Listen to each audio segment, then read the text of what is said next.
to the Vault Excel. This is live number 2. Thank you so very much. Please check out my content from earlier pertaining to TikTok. Biden is ready to sign the deal on banishing TikTok. The fear is that the Chinese government, officials, whomever, are spying on Americans. It is already passed through the Senate, and it will take a vote by the House of Representatives next week. I will bring you that said update. Thank you for joining me. Welcome, welcome. If you'd like to donate to this great network, $BigAngie129 Cash App. Stickers and chats are always welcome during the live stream. Thank you so very much. USA Today is the topic, or the source rather, for this information. This is some wickedness coming out of Ohio, everybody. Thank you for joining me. Hope you all are well. Thank you, thank you, thank you. All right, let's get down to business. 2 Ohio women face charges for allegedly driving the dead body of their male roommate to the bank, propping him up and withdrawing money from his account on Monday. Lorraine B. Farello, 55, and Karen Casbone, 66, both of Ashtabula, Ohio, located near Cleveland, were charged last week in the city's municipal court with theft and gross abuse of a corpse. Now, when you look at the photos of the 2 women, what you have to ask yourself is the obvious. Who's 55 and who's 66? I'll let that sit right there. The 2 women allegedly found the deceased Douglas Lehman, 80, also of Ashtabula, dead in his home where they were also residing on March 4th. Ashtabula Police Chief Robert Stales said in a statement posted on Facebook. With the help of a third person, don't know who that is, the women allegedly put Lehman in his car and drove to the bank where they withdrew an undisclosed amount of money from his account, Stales said. It is further alleged that Mr. Lehman was placed in the vehicle in such a manner that he would be visible to the bank staff in order to make the withdrawal, he said. The man was propped up in the passenger seat so that the teller could see him, Stales told the Star Beacon, an Ashtabula news outlet. The bank had allowed this previously as long as they were accompanied by him. Very interesting. After leaving the bank, police said the women then dropped off the corpse at the Ashtabula County Medical Center emergency room and left without identifying Lehman or themselves. A few hours later, one of the women contacted the medical center and gave them some information about Lehman, police said. Let me repeat that. A few hours later, one of the women contacted the medical center and gave them information about Mr. Lehman. Very interesting. When officers went to Lehman's residence and interviewed the women, they said Lehman had died there at his Ashtabula home, the Star Beacon reported. Both were arrested and charged. Farello, she's the 55-year-old, has additional charges pertaining to drugs, according to the Ashtabula Municipal Court records. Both have preliminary hearings scheduled for Tuesday, March 12th. Wicked story, wicked story. All righty, let's chop it up. Thank you for joining me.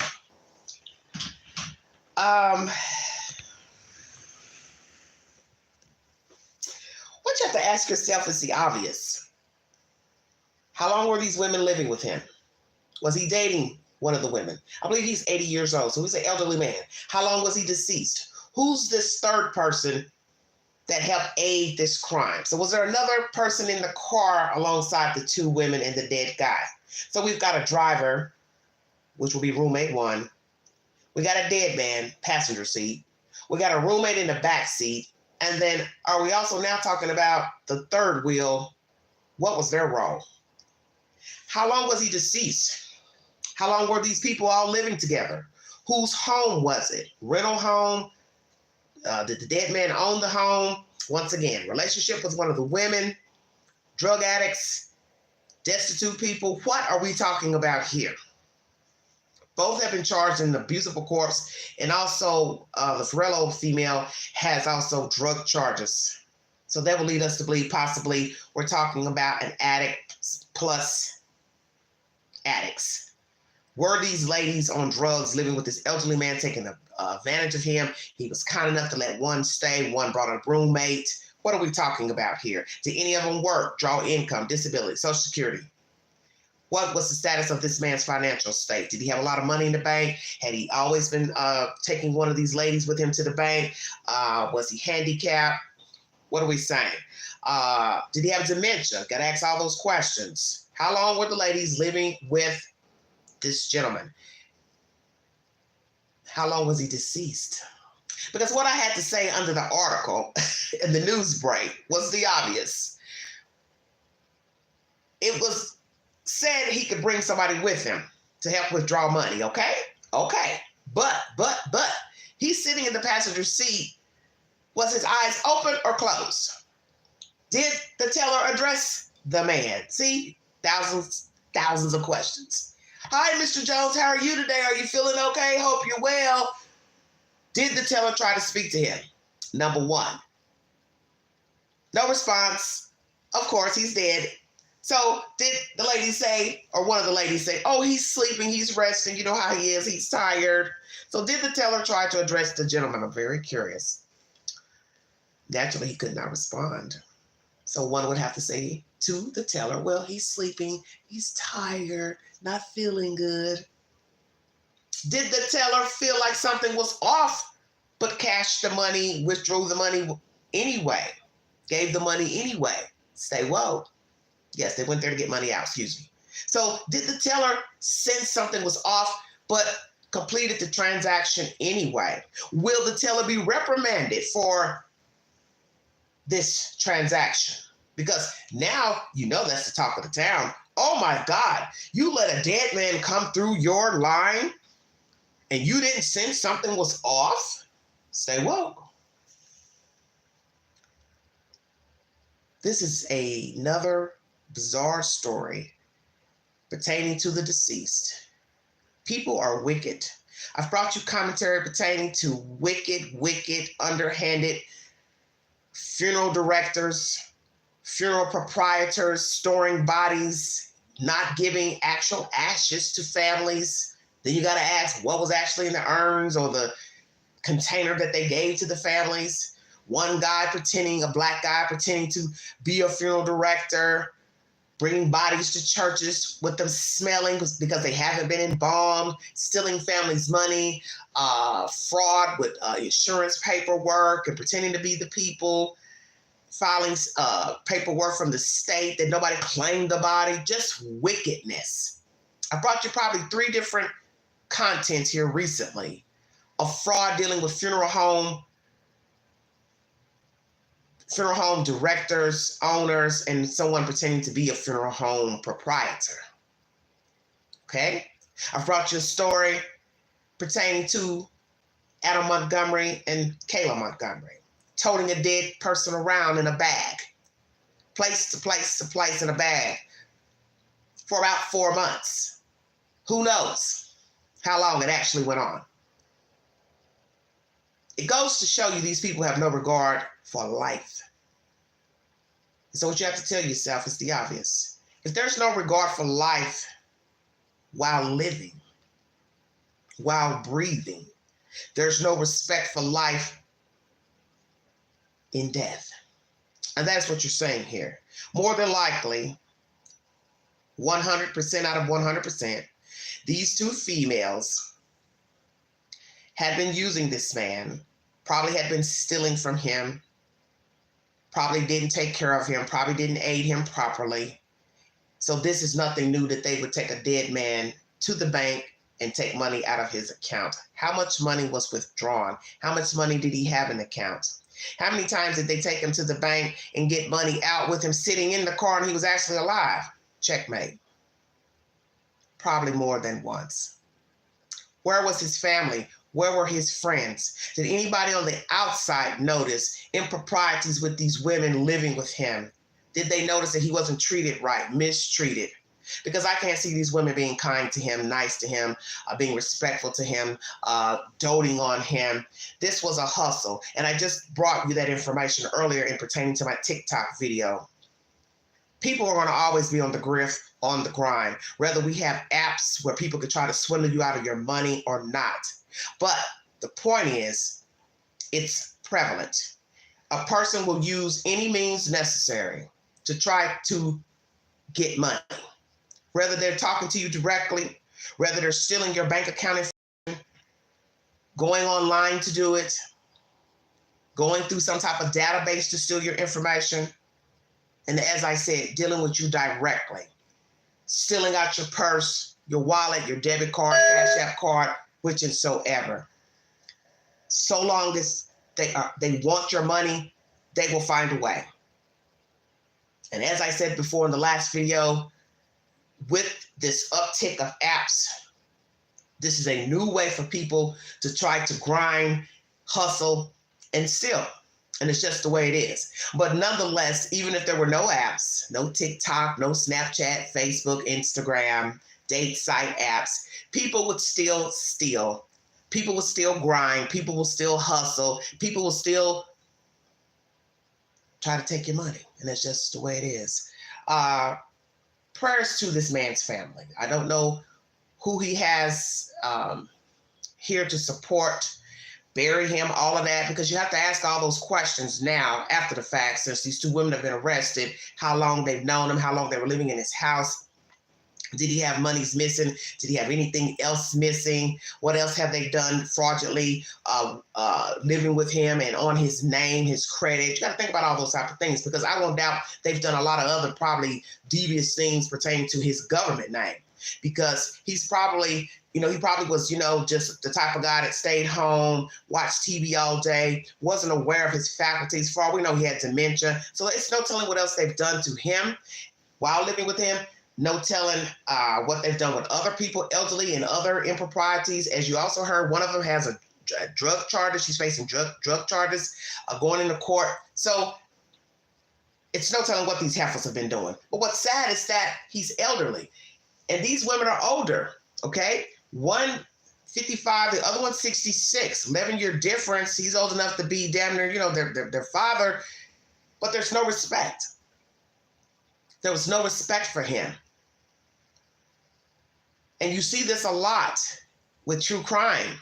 There's no respect for our elderly, no respect for our children, no respect for anybody. And I don't know what made them think they were going to get away with this. Another thing that's baffling, taking him to the hospital and dropping him off and just drive off. They have cameras at the hospital, Dodo Birds. You didn't think that somebody wasn't going to see you at the hospital, dropping him off? So you went up and carried a dead man up to the window and said, hey, we need help. He's not breathing. He's not alive.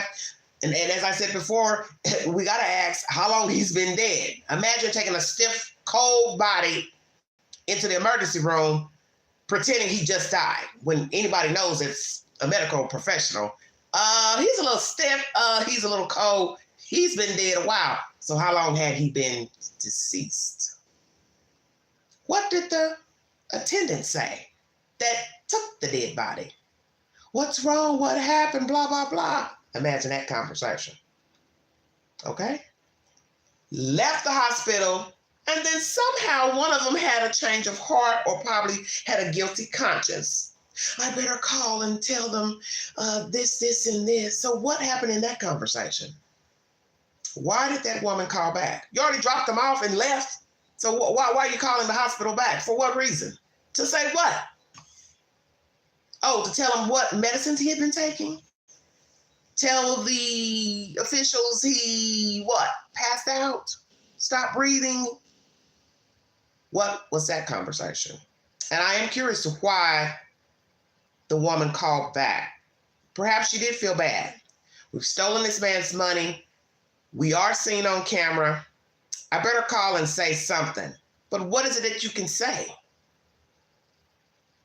to why you left your friend, your roommate, at the hospital and didn't stay? This is what makes me wonder if he had been dead a while. And a while could mean 30 minutes, 1 day, 2 days. You see where I'm going with this? Because I'm going to hate to get an update next week that he's been dead more than 30 minutes when they took him to that damn hospital room. Not counting sitting him upright in a car pretending he was alive. So how long was this man deceased? before he got in the car to go to the bank to have his money withdrawn fraudulently by these two heathens. And allegedly a third person is involved. So I don't know if that means another person was in the car.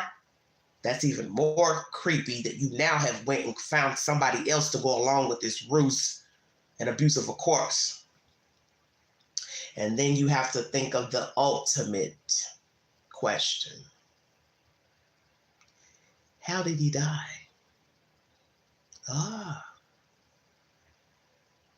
So many questions. How did this man die? You have to ask yourself that.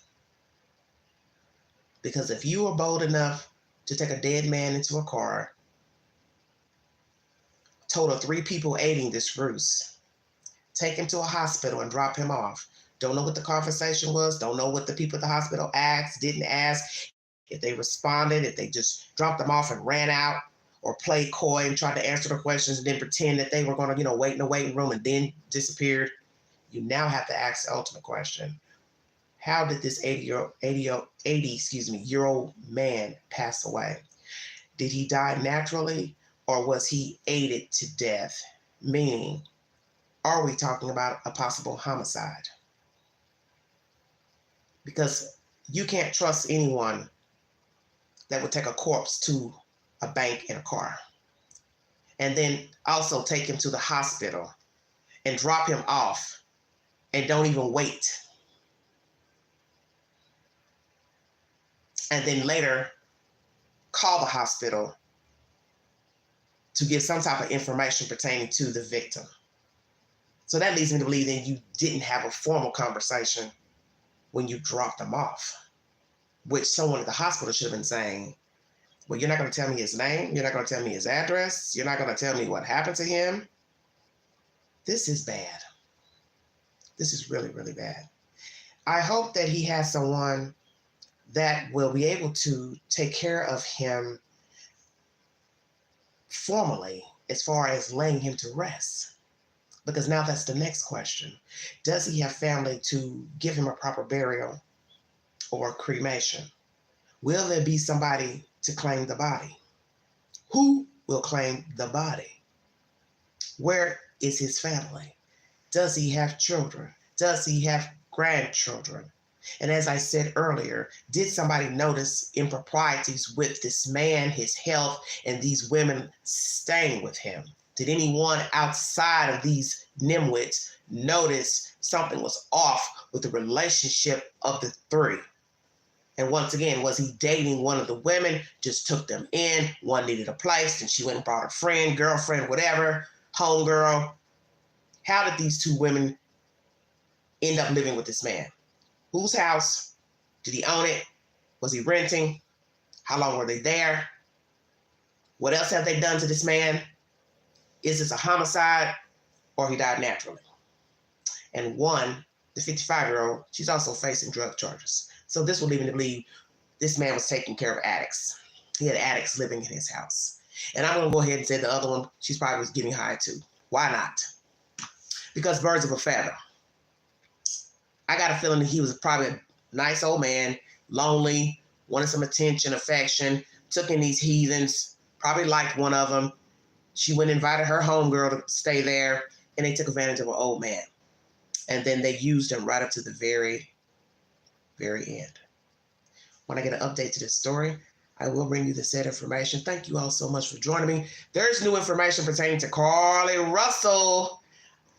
I will be back with another live pertaining to that update. Can't wait to bring you that information. And once again, if you'd like to donate to this great network, $sign Big Angie 129 Cash App.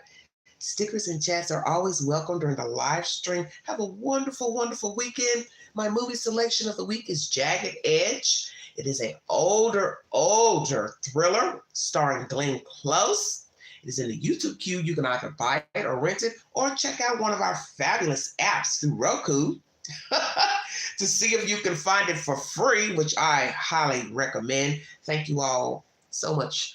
Like, share, subscribe, drop your comments below, and I will bring you more content or breaking news and stimulating content and commentary.